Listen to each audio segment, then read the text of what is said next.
Okay, so good morning. Let me share my screen. Yesterday, we sort of left off with a cliffhanger. The Gemara had cited the verse in Shmot of V'yatza chinam ein kasef, that she'll go out for free without any payment of money, as proof that money could be used to perform Kiddushin, because the logic was that this girl doesn't leave a particular master with money, but a different situation, she would leave with money. And so, but then the Gemara asks, well, how do we know that the father of a Na'ara, this is a girl who's between the ages of 12 and 12 and a half, having already developed physical signs of adulthood. So how do we know that he keeps the payment of the money a husband pays for Kiddushin when organized by the father, as maybe the girl herself should keep it when she's a Na'ara? And when we say that Ein Kasef, V'yatzachina Ein Kasef, we're referring to minors. And that's the reason that it's Ein Kasef. Though that's the reason that this girl doesn't have to pay anything, but the other girl does. And because, of course, when is it the Yatzachina Mein Kasef? It's immediately upon her becoming a Nara. So she's at that liminal moment. And so when it comes to which direction we focus on, one could argue that one can go in either direction. And so as a result, maybe it's just when she's a minor that we would say that the father gets to keep it. Our various efforts yesterday to prove that the father keeps the money all failed. So we're going to pick things up on the very last line of Gimel Amabet, Ela Mistabra. Very last line, and we're going to pick up using and going back to one of the answers that the Gemara had offered and rejected. So the Gemara returns to the answer that a Jewish maidservant goes out without money, implying that someone else, namely a daughter, goes out with money. So let's take a look. Elamistaber. Rather, we can use logic. That when the pasuk says that it's excluding the fact that she's going to get, that it is this one is, but the other one is not. That this one goes out without money, but somebody else does not go out without money. Yitzia. Now we turn to Dalet Amanav. Yitzia de Kavasa Kamamai. We're talking about somebody who's very similar. And the similarity is that she must already be a Nara. That's a little bit more similar. Yes, it's a liminal moment, but we can say that it's even more similar to a Yitzia of a Nara. As Rashi says, top line of Rashi and Dalal Amud Aleph, Yitziat Erisin, Dumiyat Yitziat Ama, that the leaving of the father's house for the purposes of Erisin, for Kiddushin, that is comparable to the leaving of a maidservant. Kamamayik Medin Ama, that we can thereby derive from the law of Ama, Ulamemar, and therefore say, the Yesh Kesef Ba, that there is Kesef for the Erisin of in this situation. Uma Yitzias Ama Ha'ivriya Ein Kesef La'adon, and that which we say that with the leaving of the Amma, the Jewish maidservant, is without any money for the master, the Nafka Mirshuseha, that because she goes out, she goes out from his Rishus, Kamar Kra. So our pasuk says, Af miyut yesh kesef de kadayik li'tzias erisin yesh kesef l'mishi yitzah heimenu ka'amar v'hainu av. So too, when the woman goes out, who does the money go to, right? And who does the money go? Who would the money have gone to? It would have gone to the master. And so here too, who does the money go to? It goes to the master, which is the father.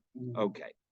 So now we've got this logical point set, but we're going to now ask some questions, because the Gemara asks, "V'halo damya hayitzia la hayitzia." That these departures are not similar.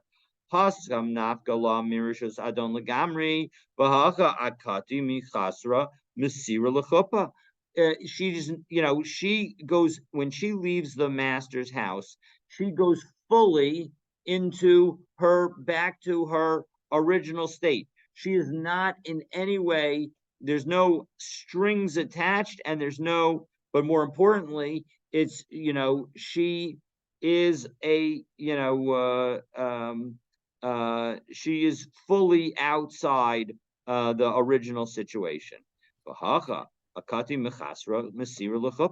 Here, when it comes to the marriage situation, she is not going into the husband's rishus. She really is in her father's rishus. She, in some ways, hasn't left his rishus at all, because the erusin has happened, yes, but she stays in the father's house. So Bahafaras Nadaramia Naka Lamrshusay. So the Gemara answers, well, one second. If we look at the situation with respect to the annulment of vows, then she has left her father's house, at least to some extent. Ditanan Na'araha Ma'orasa Avia Uvala Mefirin Dareha. That when it comes to a Na'ara who has done Erisin, who has done a Kiddushin, then her father and her husband are both necessary in order to undo her vows. It's not sufficient. It's not sufficient for one of them to act on their own. Okay.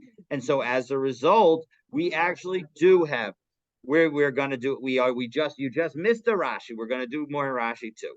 So in fact, we're going to do a Rashi very shortly. So here too, we have we actually do have her leaving the Rishus on some level, with a full leaving. Now, the confusing part here is that because the Gemara earlier said Lagamri, and in the end, the answer is not really Lagamri, because what happens?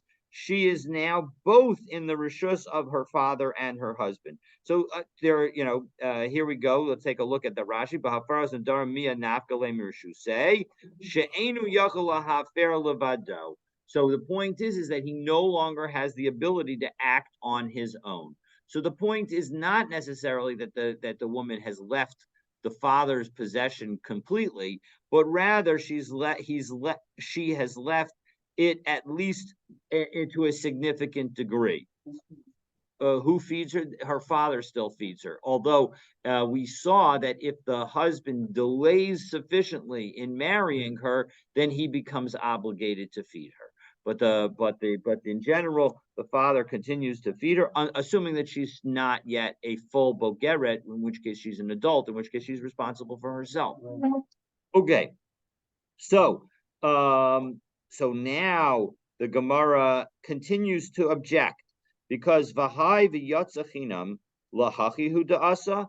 So we have been saying in the Gemara that we wanted to derive the lesson that the father is going to get paid for the daughter's marriage, based on the fact that the Jewish maidservant goes out without any money.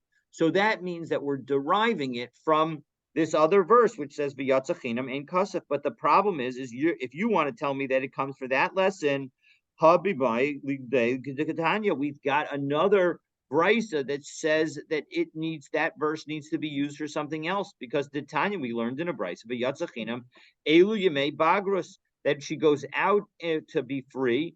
That implies when she becomes a bogeret. Ein kasef elu yemei narut, that she goes out for free when she becomes a nara. Now, the part of this is a problem, because if she goes out when she's a nara, how is she going to go out when she's a bogeret? And we're going to end up answering that question, but I wanted to at least highlight that I recognize that question right now. So Amar Ravina im kain le makra ein kasef. So in second, really the Gemara could have just written Ein kasef without a yud.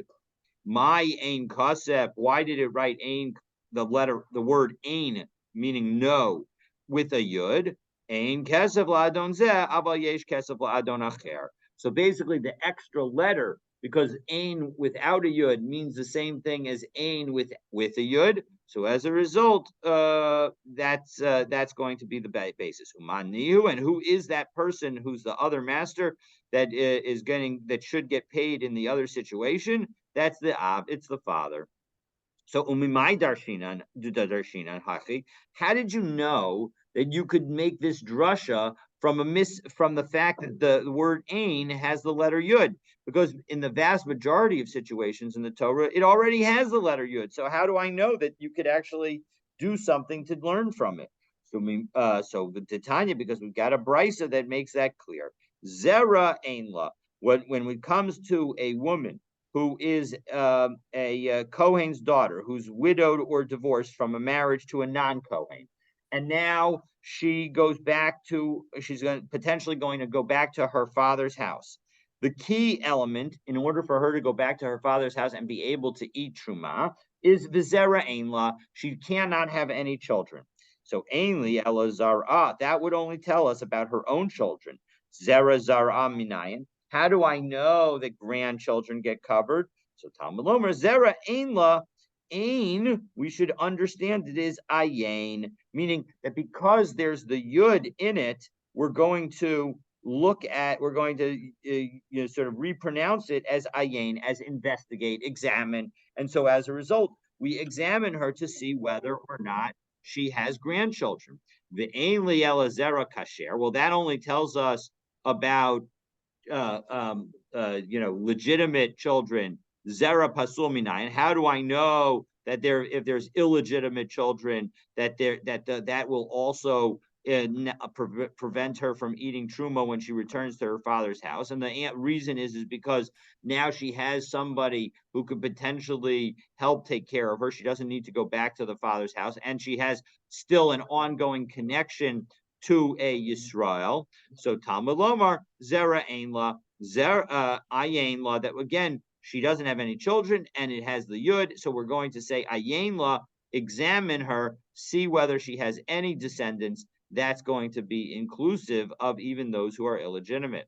But 1 second, Baha Pikta Luzera Zara. Well, 1 second, you already used that drasha for grandchildren. How can you use it for two things? So no, Zera Zara lo Itzrakra. Really, the grandchildren we don't need a pasuk for, because banim hare hein because divnei banim hare hein kivanim, because grandchildren are like children. Ki itzrikra. Where do we need the pasuk? Zera pasul. So it's really only for the zera pasul, for the illegitimate children, descendants. And so as a result, that's where we're going to play this ayin up. But the bottom line is that we see that they have used the yud to derive a lesson that we would not have learned otherwise. And so too, we can derive a lesson that we would not have learned otherwise from the yud that was included in Ein Kasef. Okay, so that is that piece. The Tana Gufei Minala Darish Hachi. So how did the Tana in that situation know that he would be able to use this to learn from a yud? So meaning, how did he know that the yud was extra? Well, Amre me'ein yivami me'ein bilam. There are places in the Torah where the word ain, or at least a word that's related to the word ain, it is written without a yud, because it says, in me'ein bilam u'me'ein yivami, that it says me'ein bilam. That's in Bamidbar Parakaf Bet, that where Bilam refused to go with the messengers of Balak. And then in Devarim, it says Me'en Yavam, where the Yavam has refused to agree to do Yibum with his brother's widow. So Delo Ksiv Bahu Yud, those are not written with the Yud. V'hach Ksiv Yud. But here we do have a Yud. So Shma Mina Lidrasha Huda Asa. So as a result, we can figure out that we can actually teach a lesson as a result of the yud in the word ain.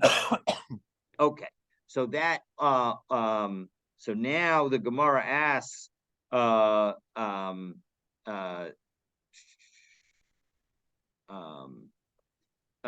why, indirectly, effectively asks, why was it necessary to say that the father gets the benefit of the kesef of Kiddushin and the products of his daughter's labor? Meaning we now have two lessons, because yesterday at the end of the day we said that there was another basis for teaching that the father gets the money of the daughter's labor. So v'israch l'michtav kedusha lavia, v'itzrich l'michtav ma'aseh yadah lavia.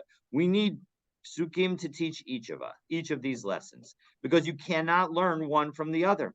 Di'i kasav rachmana kedusha halavia, because if we had only known that the money of kedushin goes to the father, havamina mishum dulo tarchabahu, we would have thought that this is because the woman herself did no work.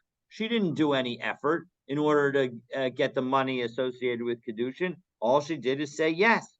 Aval masa yada the katarka bahu emadidahu, but havu. But and that maybe the reason that the kedushin money goes to her father is because she didn't do any work. But now, when it comes to her labor, she did do work, and so maybe she gets to keep it. And so, as a result, by teaching us both, we know that that's not the case. And if you were to tell me that the father gets the labor, and so maybe we should say, and a kal v'chomer by the kedushin, well, that's the kamatzana mine. That's because he gets the labor because he has to feed her. Aval kedusha demala ka'asila, but kedushin isn't a trade. There's nothing that he has to give to her in order to receive the kedushin payment. So ema didahabu, I might have thought that belongs to her. So tzricha, therefore we need to teach both lessons, both that the father gets the fruit of the labor and that the father gets the fruit of the kedushin as well. Okay, so one of the things that we saw is we quoted a brisa that said that offered an alternative usage of the pasuk v'yatzah ein kasef. So now we're going to analyze that particular brisa. So gufa, in that let's go back and take a look at that text. So v'yatzah, what did we say? That when you go out for free, Eliyamei Bagrus, that refers to the age of Bagrus, when you turn 12 and a half, when the girl turns 12 and a half. And Kasev Eliyamei Naros, when you go without money, that means that's referring to the days of Narut. So V'licht of Rahmana Narot below Boy Bagrus. Well, 1 second, why not just say Ein Kasev, and we would know that if you go out when you're a Nara, and you wouldn't need to tell me anything about a Bogeret. After all, a Bogeret, you'd be able to learn from a Nara. You'd be able to figure that out. So Amaraba Bazev Limid Alzeh. No, we need one to tell us the other. So, because if I would have only had one quote, I would have thought, if I only said Ein Kasef, I would have said, oh, that must be referring to Bogeret, because that's the adult. So we need to refer to Vayatzachinam to tell us Bogeres in order for Ein Kasef to teach us Narod. So midi dahava atosha v'sachir, and this is similar to a situation with respect to a toshav and a sachir, namely two types of Jewish servants that could be owned by a kohen. A toshav is when the servant has effectively become, the Jewish servant has become effectively the servant of the kohen forever, meaning until Yovel, because we poked through his ear, we brought him to the doorpost and punctured his ear in order to highlight that he is going to be a Hebrew slave until the Yovel, whereas the Sachir is just the one who is a slave for the 6 years. And how do I know that we again have two verses that teach us two different things and we need them both? Titania, Toshav Zek Kanoi Kinyan Olam. A Toshav is a slave who's been acquired forever. Namely that they've done nirtza, they've poked through the hole of the ear. Sachir zeh kanoi kinyan shanim. Whereas a sachir, that's somebody who is only there for a few years, and is just a typical eved ivri. So yomar tosha below yomar sachir. So why not just tell me now? And what about them? I should know what is this all talking about? The answer is that it's telling us that these kinds of slaves, both a regular Hebrew slave and a Hebrew slave that has agreed to remain with his master until Yovel, even if the master is a Kohen, if the master is a Kohen, I might have thought that the slave of the Jewish slave of the Kohen should be able to eat truma. The answer is both are not able to eat truma. So Yomar Tosha below Yomar Socher. Well, why not just tell me about the Toshav and I will know the Sachir? After all, if you tell me about Toshav, that somebody who's a slave all the way until Yovel, he's not going to be able to eat truma. Well, then certainly somebody who's only there for a few years is not going to be able to eat truma. Vani omer kanoi kinyan olam enu ochel kanoi kinyan shanim lo kol shekain. I would be able to basically have a kal v'chomer that I would know that they're not allowed to eat. So ilu kain, if that had been the case, hayiti omer toshav zeh kanoi kinyan shanim.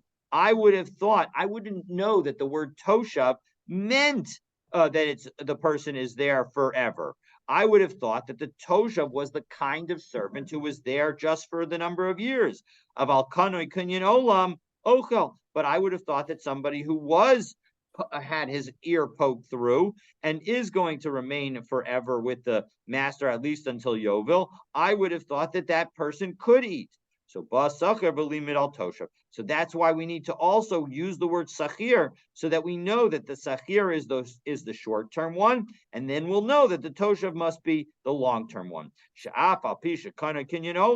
Even though he's for a long time, forever, meaning until Yovel, Eino Ochel, he's not allowed to eat. So the point is just as we see in this Toshav B'Sachir case, that if we didn't know if we didn't mention both of them, I would have thought that whichever one you mentioned is the slave who's only a slave for a short period. So as a result, I need to mention both of them. Similarly, if we had V'Yatza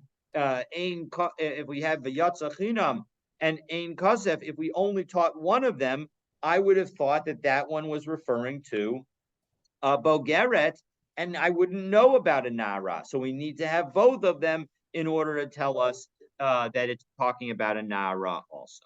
So Amarle, Abaye doesn't like this. Abaye doesn't like this answer and says, the problem is that these cases are not comparable. Umi Dami, are these cases of the freeing of a slave and a Kohen's servants really comparable? Hasam tre ninhu. There are two different kinds of slaves. They're completely different. It's not like one automatically becomes the other. Well, but Dechinami kasav Rachmana Toshav Nirtza lo Yochal. Because and therefore, even if the Torah had just said a Toshav, I would have thought that that was referring to a short-term person, and a nirtza, the one who gets the hole poked through his ear, he would not be able to eat. V'hadar kasav idach, and so then when you write the other type, so havisachir milsa da asya b'kal v'chomer. I'm sorry. The Chinami Kasav Rachmana Toshav Nirtza Lo Yochal. That actually the Torah could have said the words Toshav Nirtza, so it could have been totally clear. If it would have used the word Nirtza along with Toshav, we would know that it must mean somebody who's there forever. And with V'Hadar Kasav Idach, and then the Torah could have written Havasachir Milsa Da Asya B'Kal V'Chomer, and when we would have learned the Sachir, the short-term slave, from a kal v'chomer, but umilsa de asya b'kal v'chomer tarach v'kasav lakra. And sometimes the Torah can write something that you could have learned with a kal v'chomer.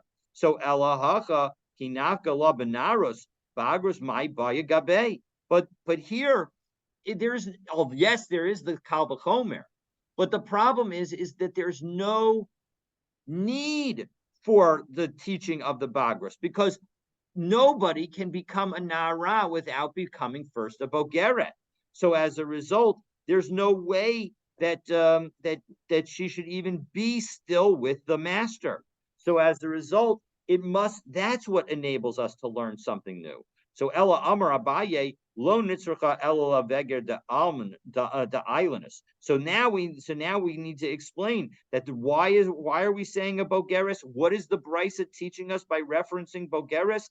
The point is that we're talking about a bogeres of an islandus. That's a woman who does not develop the signs of adulthood, and so as a result, when she turns 20, that is when she becomes considered a bogeret, because then we say, okay, that means that she's never going to develop those signs. And so as a result, she becomes considered an adult at the age of 20. And I might have thought that when does the woman go out? Only when she becomes a narab, meaning at the age of 12. But if in fact she was an islandess, so she never became a narab, that maybe she would not go out even when she became an adult. So Kamash Malan, that's why the Torah needs to tell us that she actually does go out when she becomes an island and when she becomes an adult.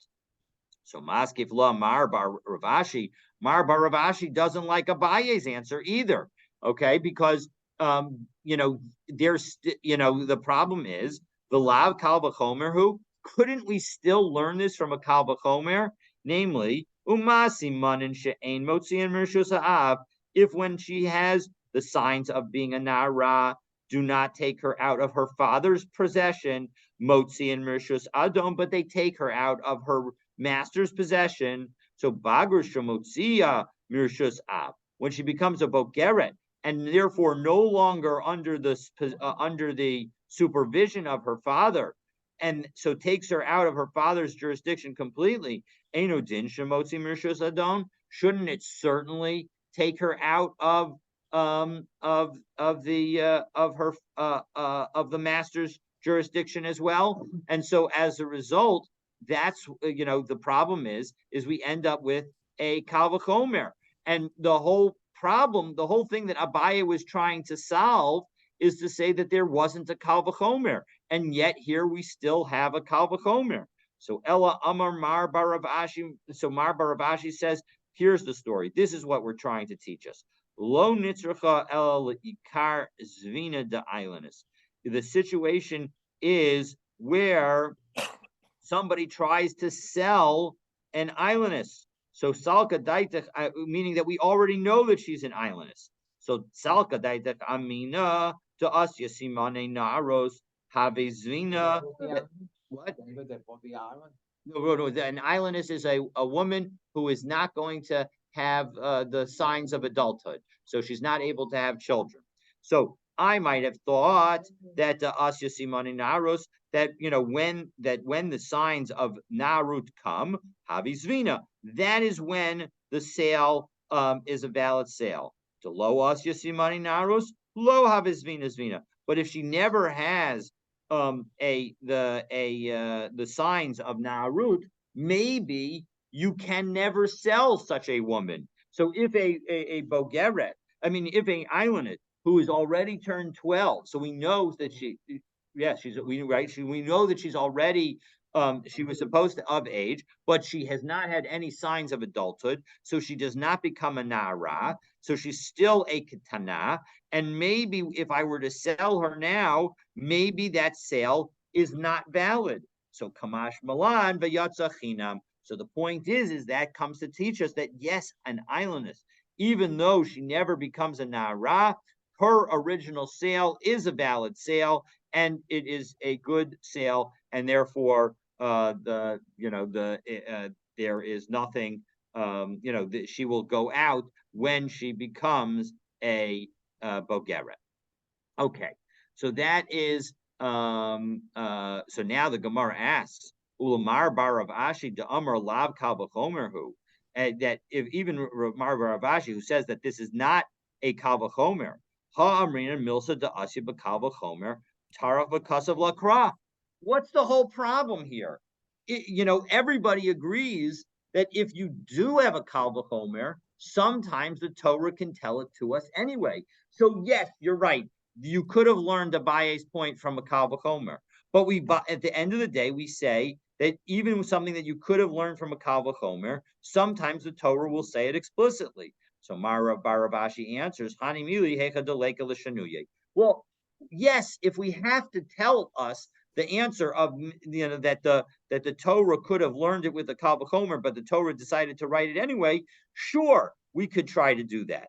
But Abal Hecha Deika L'Shanuye, but where we can offer an answer, meaning Mishaninan, then we should offer the answer. Meaning, if you have a potential explanation, well, then that explanation is worth doing. So that's the story. So, all right. So therefore, Mar Baravashi is the final case of why we need to say v'yatza chinam ein kasef, that when the Baraisa says that v'yatza chinam refers to a bogeres, it's effectively telling us that even an islandit will be able to go free and is able to be sold, even though she will never become a nara.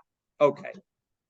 So now the Gemara provides an alternative source for the fact that money works to perform Kiddushin. So our first explanation that money works to provide Kiddushin is because we have the pasuk of V'yatzachinam ein kasef. But now we're going to give another source. V'tana maisi la mehacha.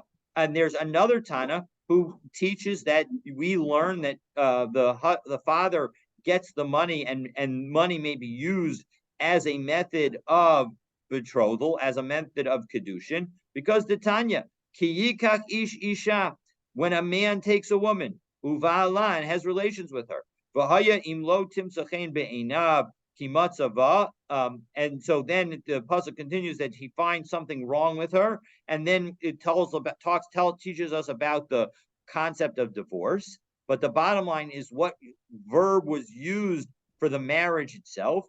Ein kicha ela bekesef. The fact is that kicha, ki yikach ish, that has to be with money. V'chein hu omer, and because where do we have this? Nasati kesef asada kach mimeni. When Abraham is trying to buy a field in order to bury his wife Sarah, he tells Ephron, Hachiti, listen, take the money, and the field. I've given the money. I'm sorry. Ephron says that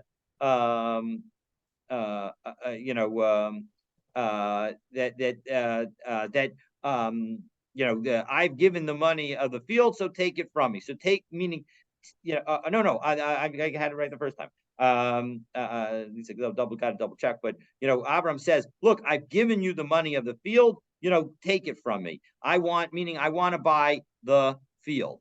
So the point is that is a situation of money being taken.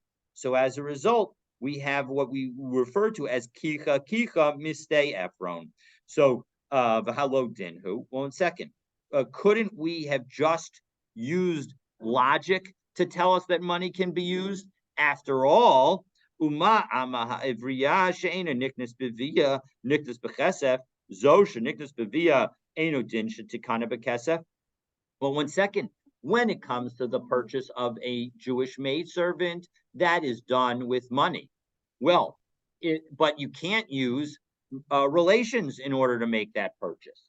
So we have a kal v'chomer. If you can acquire a maidservant with money, but not cohabitation, well, then certainly somebody that you can acquire, namely a wife, with cohabitation, with relations, so you should be able to acquire them with money as well. Well, the Gemara is now quoting a Brisa, and the Brisa says, no, it's not a good proof, because Yevama Tochiach, Yevama shows that that's not the case. Shenikdas bevia ve'ena nikdas bekesef, because a Yevama who is again the widow of a brother who lacked any children, who the husband, her first husband, the brother who passed away, did not have any children, and so as a result, she now falls to the surviving brother to marry her, and to Yivama to do Yibum, and Yibum is done only through relations and not through money. So we see that there is a situation where money may not be a sufficient method of acquisition. So that seems to undermine the logic. So no, it's not a good not a good counter example, because Mali Yavama Shekain ain't Niknas Bishtar. Well, a Yavama you can't acquire with a star, but we know that Kiddushin can be done with a star.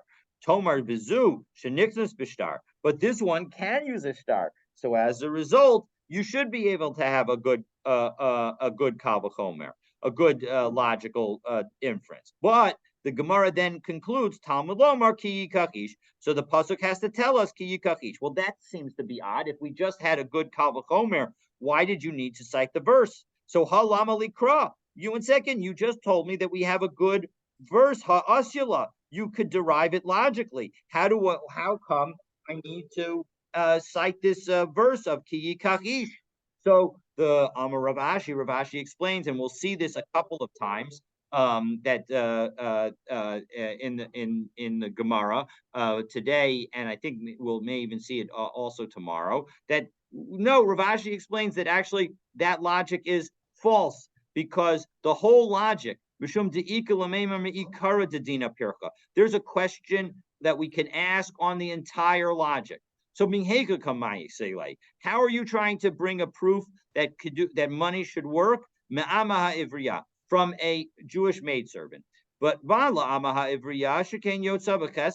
1 second. A Jewish maidservant can go out through money, meaning she could be bought back. Tomer bezushen. But you can't say the same thing about a woman who goes through Kiddushin. Money can't get her out of it because after all, you need a get to get her out of the Kiddushin situation. So Talmud lomar ki yikach ish. So therefore, that's why the whole derivation it needs to be thrown out, and that's why the Brisa ends up concluding ki yikach ish. So, and now the Gemara notes that we actually need both of them. We need to have both the Yatzachinam and ki yikach ish, even though we effectively now have two different ways of learning that money can work with respect to Kiddushin. V'itzrich l'michtav Yatzachinam, v'itzrich l'michtav ki yikach ish. De'i kasav rachmana ki yikach ish, because if we had just had that the man should take the woman, and we had the kika mistay efron hava amina Kiddushin dihav la bal didahu havu, that if I would have said that Kiddushin that a nara receives from the husband is hers, because I would have thought that she should get it. So kasav rachmana v'yatzachinam. That's why we need to have v'yatzachinam, that she goes out for free, that the nara, amai ha'ivriya goes out for free, but the daughter does not, and therefore the daughter's payment goes to the father. And so as a result, if I would have only had ki yikach, I would have thought that even if the father arranged the marriage, the father wouldn't get the money when the daughter is already 12 and has signs of adulthood, and therefore is a nara. The ikas of Rahman of Yatzachinam. And if we had only had the pasuk of Yatzachinam and Kasef, and we learned from there that the father would get the money and the father could do Kiddushin, Havamina Heka de Yahava Ihi Lididei Kibikidashto. Well, yes, there needs to be money involved, but maybe the money could go from the woman to the man and Havu Kiddushay, and it would be Kiddushin. How do I know that it's the man who needs to give the money to the woman? So Kasav Rachmana ki yikach v'lo ki sikach. And so the pasuk therefore tells us that it's got to be when he takes and not when she takes. And so as a result, that's how we know. Uvala. All right. So 1 second, we've got the husband. All right. So now we've now dealt with that. So what about Kiddushin through relations? And so we'll use that, and with that we'll conclude for the day. Uva'ala, how do I know that Kiddushin can happen through relations, and thereby effectively become marital relations? Melamed sheniknes bivia. So the word uva'ala that was in the pasuk of ki yikach ish isha uva'ala. So that pasuk is what's telling us that she also could be taken with relations. The point is that they had relations. So that's an indication that they could, that by connecting that to the ki yikach, that would tell us that she could do that relations work. The halo dinhu. Well, 1 second, maybe we could use logic, just as we tried to use logic before. So this brisa is going to be parallel to what we had a few moments ago. Well, 1 second, we've got a Yavama who does not have the ability to be acquired through money, right? She only can be married through the Yavam having relations with her. Niknas Bevia, she gets married through relations. Zo Sheniknas Bekesef, a woman who can do Kiddushin through money. Aino din Sheniknas Bevia. Shouldn't she certainly be able to be married through Kiddushin through relations? So no.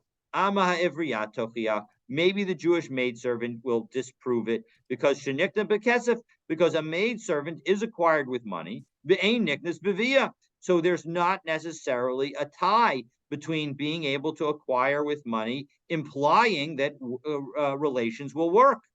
So no, the Gemara objects to that response. Malama avriya she'en kinyana l'shum ishus tomer bezo she'kinyana l'shum ishus. That's not relevant. You are trying to cite to the Amahivriya, the woman who, the Jewish woman who maidservant, who's going to be a servant, and she's not a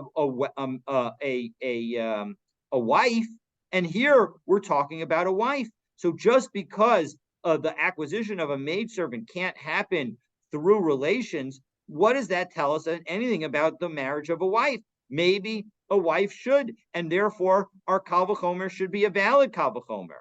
And Talmud Lomar uvala. But again, the Brisa, even though it now seems like our kal v'chomer is a good kal v'chomer, so she wouldn't need uvala, that we don't need the Torah to tell us. Nonetheless, the Brisa concludes that it tells us uvala, the Torah tells us, and he has relations with her. So v'lama likra, again, why did you need to tell me a pasuk? Asya, we just said that law. We just said that you could learn it from logic. So again, Rav Ashi comes to the rescue. Amar Rav Ashi, mishum de'ika lamemer mi'ikara dedina pircha. Again, there's a fundamental flaw in the original logic. Meheka kameis. How are you trying to teach us this lesson? You're trying to teach Mesis law. How are you trying to teach us this lesson? You're trying to teach us miyavama, from a yavama. So mali yavama shekain zakuka va'omedes. Well, a yavama already has a relationship, a biblical created relationship between herself and the yavam. Namely, she is a zakuk to the yavam. She has a zika relationship, and therefore maybe that's why relations works. Tomer bezusha ein zakuka va'omedes, but when it comes to a regular woman, she has no zika relationship with her husband, so there's no guarantee that relations therefore should work. Therefore, Talmud Lomar uvala. That's why, in fact, the Torah does need to teach us uvala, does need to teach us that the relations will enable the marriage, and that's and so as a result, that's going to be the lesson for how we know that that relations will serve as a method of Kiddushin. So we have now discussed the sources for Kesef and Bia, which leaves only Shtar as the thing that we haven't yet discussed. We have not shown why it is that a Shtar can be the method of Kiddushin. So for that, stay tuned for tomorrow's daf.